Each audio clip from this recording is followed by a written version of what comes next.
Labas, Justina. Labas, Indra. Malonu tave matyti jau ketvirtą kartą, susitikus į mūsų pokalbius apie naujienlaiškių rinkodarą. Tai pirmuosius kartus kalbėjom irgi apie naujienlaiškių rinkodarą, galima sakyti, mažam verslui. Tai pradėjome nuo to, kas čia bus, tada tęsėme apskritai ar mažam verslui reikalinga naujienlaiškių rinkodara. Sekantį kartą kalbėjom jau mūsų prieš tai paskutinį, kalbėjom būtent apie automatizacijas. Tai šiek tiek palėtėm įvairius jų pavadinimus ir tada kalbėjome apie tai, kokios automatizacijos yra tos būtinos. Mhm. Ir manau, kad šiandien galėtumėm pakalbėti apie būtiną šalia kitų būtinų automatizacijų.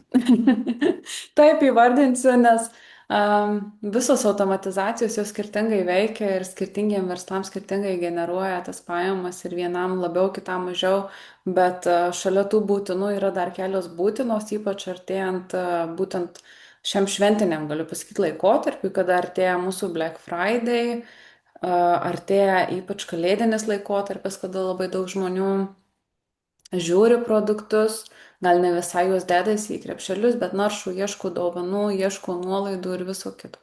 Tai šiandien norėčiau su tavim pakalbėti būtent apie, pradžioje apie dvi, o paskui žiūrėsim, kaip spėjom, apie dvi automatizacijas. Tai viena, jeigu lietuviškai pavadintumėm, tai būtų peržiūrėto produkto ir, na, kaip kita, naršymo. Galbūt Mhm. sugražinimo iš naršymo automatizacija, o taip kažkaip labai keistai lietuviškai. Lankytojų sugražinimo turbūt gal vadintųsi lietuviškai, Nu, dabar jos galvoju. abidvi Mhm. vadintųsi greičiausiai taip, tiesiog lankytojų sugražinimu, bet jas galėtumėm paskirstyti į dvi tas dalis, kai peržiūri produktą ir sugrįžta, ir kai naršo tam tikrą kategoriją. Tai viena iš Mhm. peržiūrėjimo, kita iš naršymo. Tai vat, kaip ir praeitą kartą kalbėjom, kad kiekviena automatizacija jinai veikia taip pagal tai, koks yra trigeris. Tai va čia Mhm. tas trigeris ir yra, kai gauna automatizaciją, kada peržiūrėjo konkretų produktą ir gauna būtent informaciją apie tą produktą, kad peržiūrėjo. Ir sekanti, kada peržiūri, tarkim, visą kategoriją, tarkim, kažkokią batų kategoriją ar ten kitą kategoriją, čia batus įvardinau lengviausiai nuėjo. Tai Moteriškas toks. jo, peržiūri, tarkim, visą batų kategoriją, nes Mhm. elektroninė parduotuvė turi, pavyzdžiui, ir drabužių, ir žieminių drabužių, ir vasariškų Mhm. drabužių, tai tiesiog konkrečią kategoriją peržiūri ir tada gauna laišką, kad jūs čia lankėtės ir galbūt įsiunčia kažkokius paskutinius žiūrėtus produktus, būtent iš Mhm. visos kategorijos, nes jei produkto, tai dažniausiai tai būna vieno produkto, kurį paskutinį žiūrėjau, tai ypatingai išsistinka. Gal net pasakyčiau tokiem verslam kaip mokymų verslam, kur turi brangius produktus ir bando susigražinti pirkėjus tokiu būdu. Bet visada tokios automatizacijos pritaikomos ir kitiem verslam. Tai čia aš jau tokį monologą pradžiai pavariau. Gal tu galėtum pasidalinti iš savo pusės, vat, Mhm. kaip tas automatizacijas, kodėl jos tokios naudingos būtent artėjant šitam šventiniam laikotarpiu, gal šiek tiek plačiau papasakot, o paskui pažiūrėsim, kur ta diskusija mus nuves. Gerai.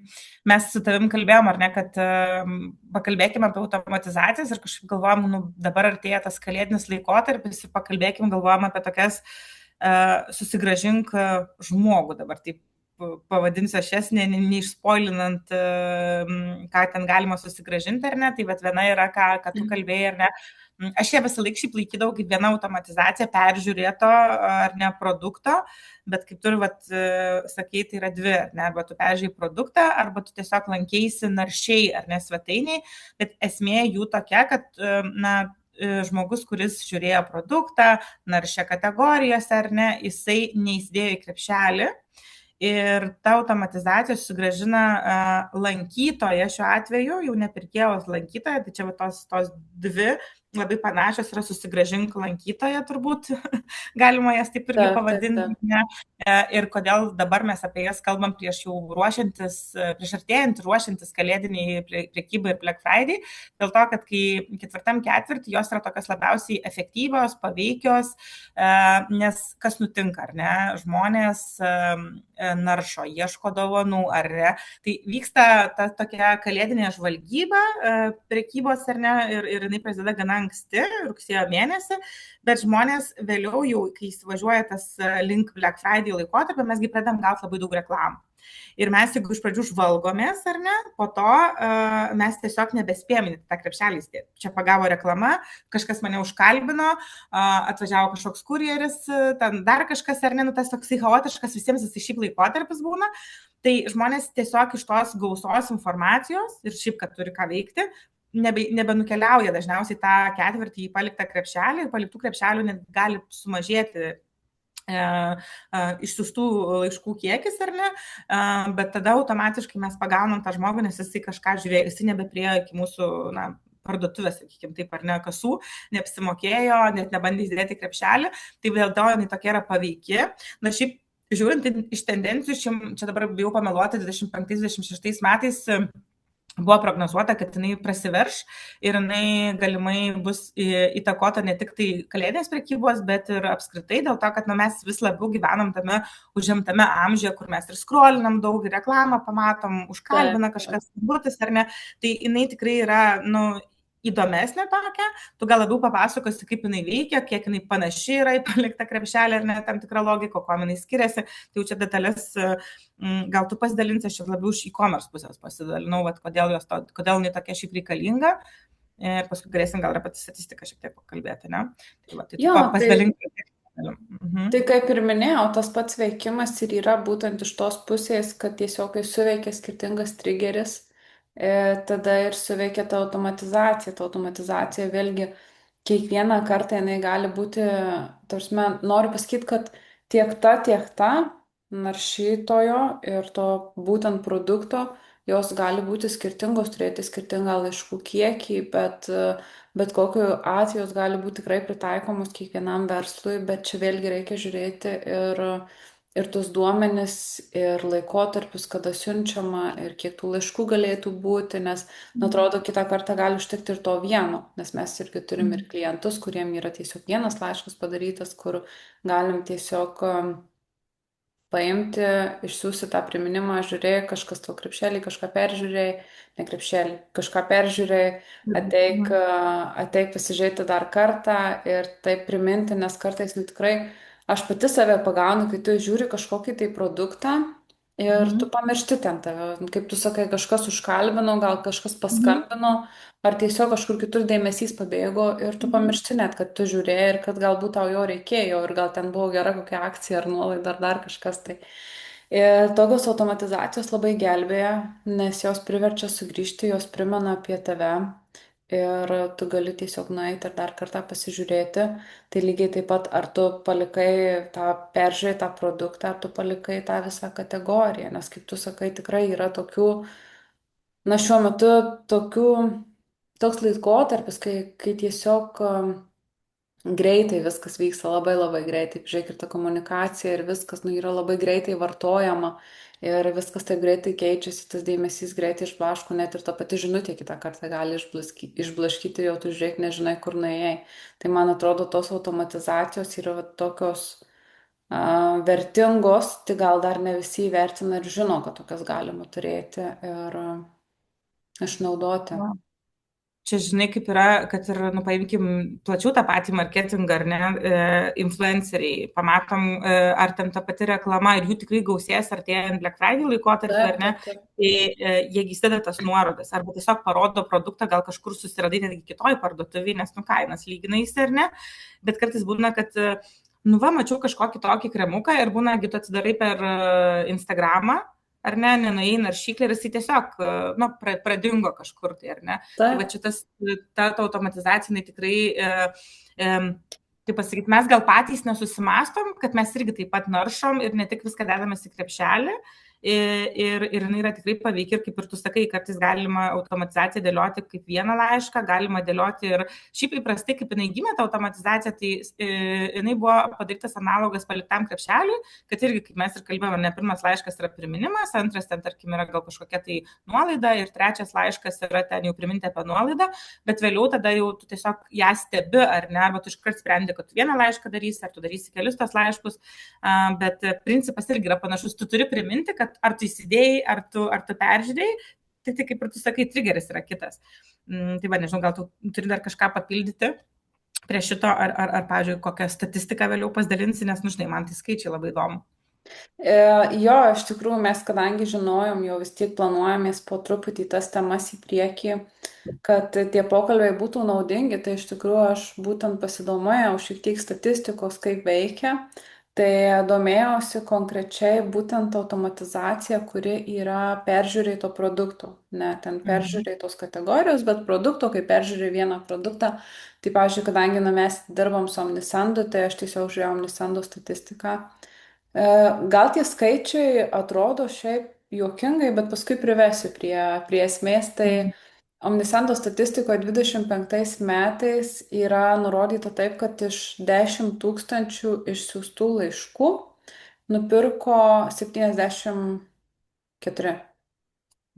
Tai gana iš 10 atrodo gana tas skaičius toksai lyg ir mažokas, bet kadangi mes turim tų klientų ir galim palyginti su ta būtent oficialia statistika, tai aš paėmiau vieną tokį iš mūsų klientų ir tiesiog pasižiūrėjau analizę, paėmiau būtent šiuos metus, tai čia nepilnai 8 mėnesiai, 7 mėnesiai, 7,5 galima taip skaičiuoti. Tai čia už metus šitas laikotarpis, ar ne? Tas 10 tūkstančių vidutinis. Jo, tas 10 už metus, ten yra tiesiog 25 metų tokia statistika.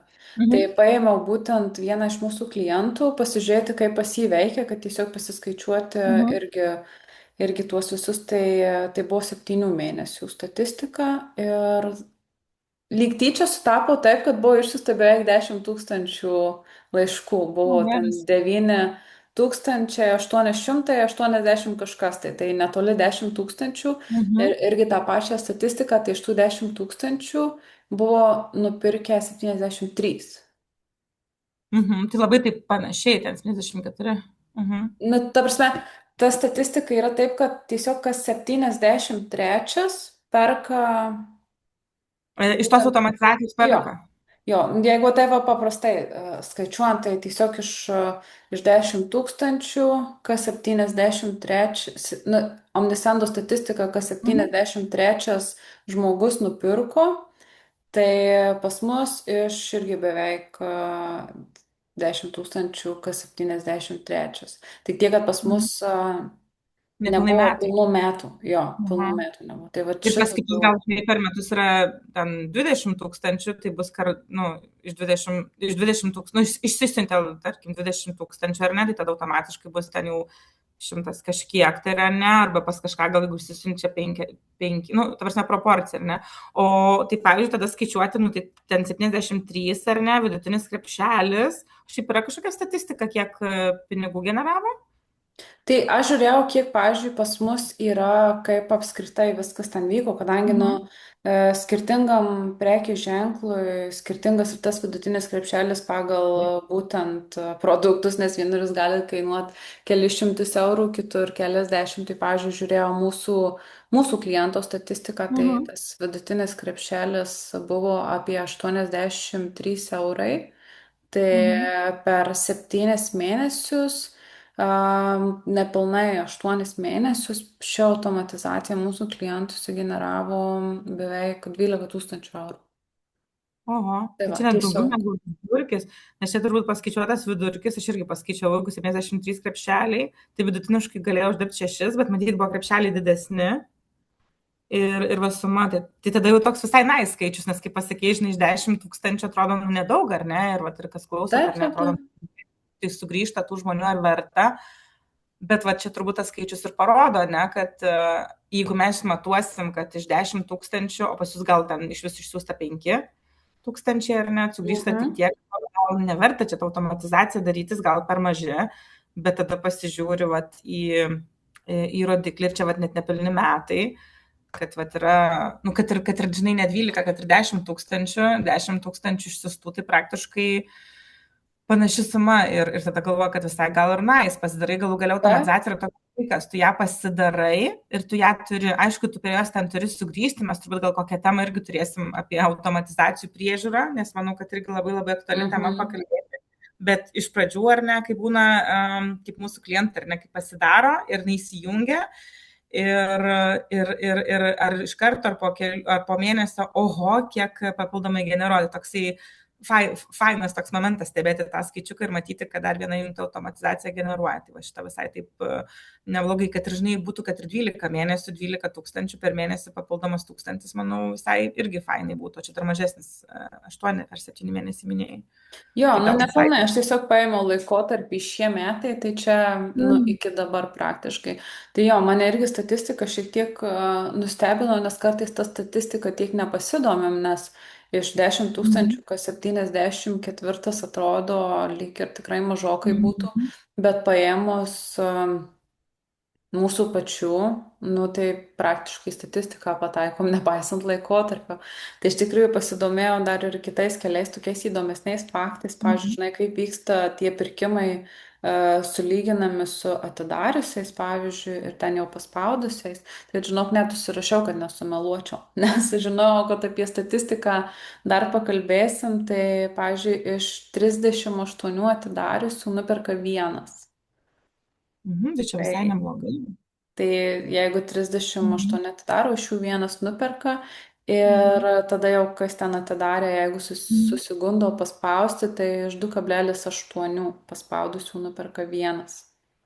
Tai praktiškai Mhm. iš 3 žmonių, kurie paspaudė, nuperka vienas.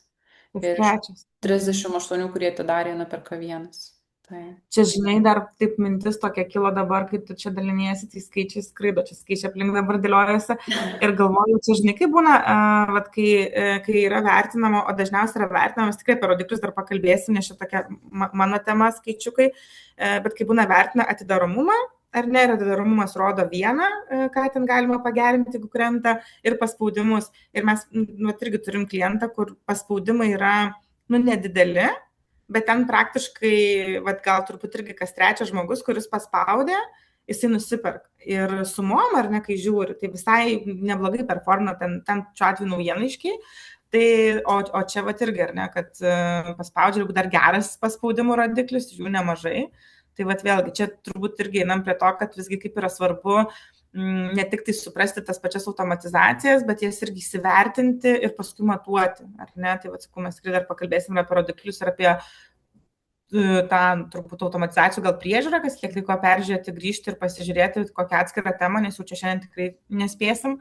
Bet manau, jinai tokia aktuali, bet vat, kaip ir svarbu yra matyti tuos skaičius ir vertinti ir suprasti, ar ne iš vieno rodiklio, nes vat, gali pasirodyti kiek nedaug, čia tik tai nuperka, bet tada žiūri vidutinius krepšelius, tada žiūri, kas kiek paspaudimų ir vat, matai visai, nu, ta visuma, kai tu matai visumą, atskleidžia daugiau vietų. Tai čia dar mes taip pakalbėjom iš pozityvios pusės, ar ne, kad visai neblogai, ar ne, kartais irgi būna atvirkščiai, kad labai geri skaičiai, bet pajamos mažos, ar ne, tai irgi būna. Nu tai fainai, visai tokia faina statistika, šitos aš čia nežinojau, Indra man nesidalino, kad būtų toks irgi surprise moment. Nu jo, aš kažkaip pagalvojau, kad būtų įdomu, žinai, pasižiūrėti apskritai bendrą tą statistiką, ką būtent Omnisendas rodo ir ką turi. Mhm.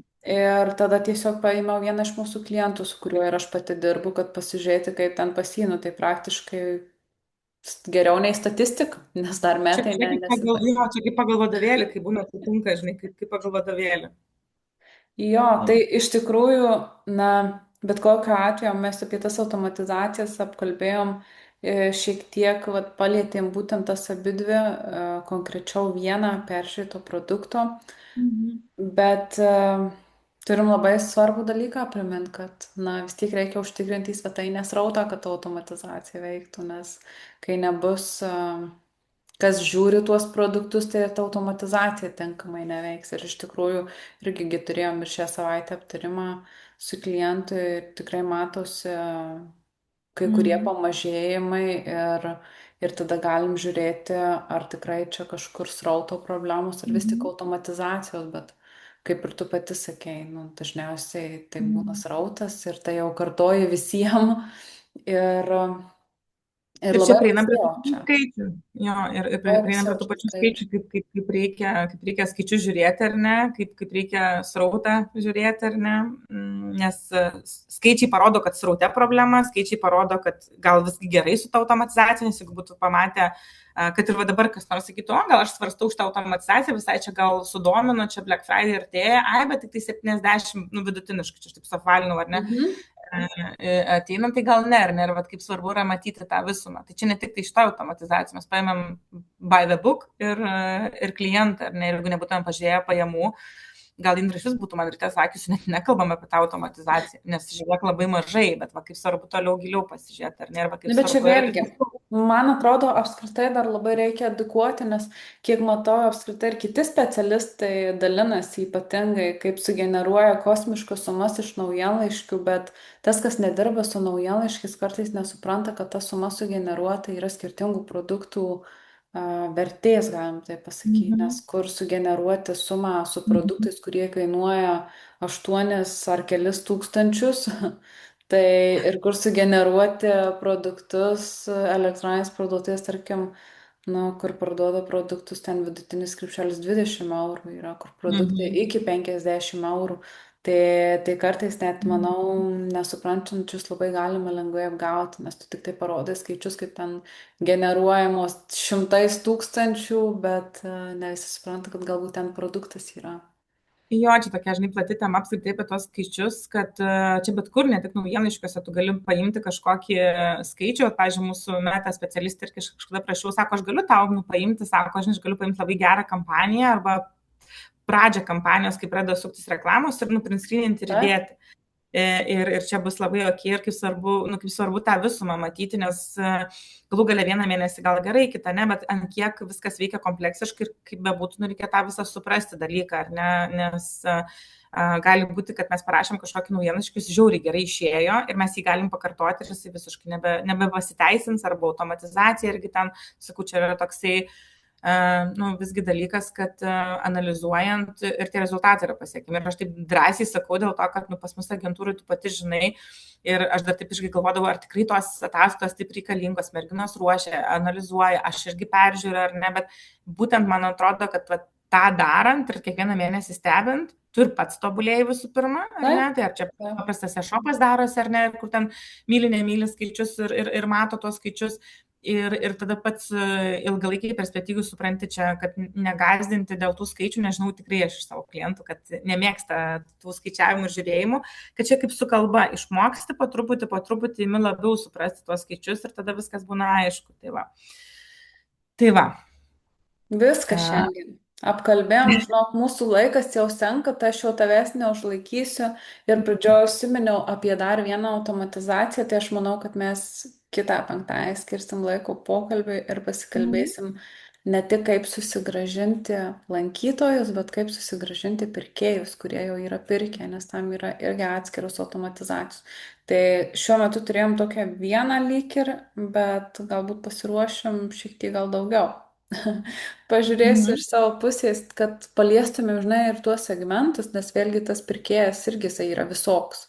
Mhm. Pirkęs kartą, du, seniai, neseniai ir taip toliau, ir taip toliau. Tai Jo, aš kitas manau, reikia. galėsim pas, pasidalinti, žinai, vat, ką aš ir kalbėjau pradžioje, kad pakalbėkim apie susigražinimą, tai tas susigražinimas, vat, prieš tai kalbėjom apie susigražinti paliktą krepšelį, dabar susigražinti lankytoją, tai čia tokia bus kaip trečia dalis, žinai, spoileris, kaip Taip. susigražinti jau pirkėją, ar ne, kiek yra tų vietų, kur tu gali susigražinti tos žmonės, ar jie tik tai lankėsi, ar jie įsidėjo, ar jie vat, jau pirko. Tai galėsim pasidaryti statistikos, man tai patiko, tikiuosi, kad ir klausantiems ta statistika kažkaip, nu, realiau tie atvejai atrodo, tai labai tai va, pasiruošk. Man pačiai, žinai, įdomu paklausyti nu, nematant tos statistikos, bet tada taip įdomiau, ar ne, padiskutuoti, ar ne, nes Indra pasiruošia, pasižiūri ir tada vat, padiskutuoja. Tikiuosi, kad ir klausantiems ta statistika biškai įdomiau negu tiesiog, kas ta automatizacija yra, Taip, ar taip. ne.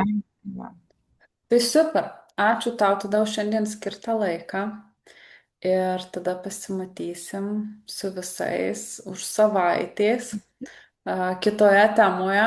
Ką norėjau dar paminėti pabaigai visai, kad labai laukiam šiaip apskritai klausimų, jeigu problemų turit arba ieškot, kaip išspręsti kažkokį tai iššūkį su savo naujienlaiškių rinkodara arba šiaip tu norit e, padiskutuoti ar aptart kažkokį tai atvejį, tai visada labai laukiam klausimų ir manau, galbūt pasidarysim gal net atskirą tokį kaip susitikimą, kur galėsim aptarti klausimus, nes tikrai keletas jų jau yra, tai ten bus dar kitokia visiškai iš tikrųjų istorijų ir Va. situacijų.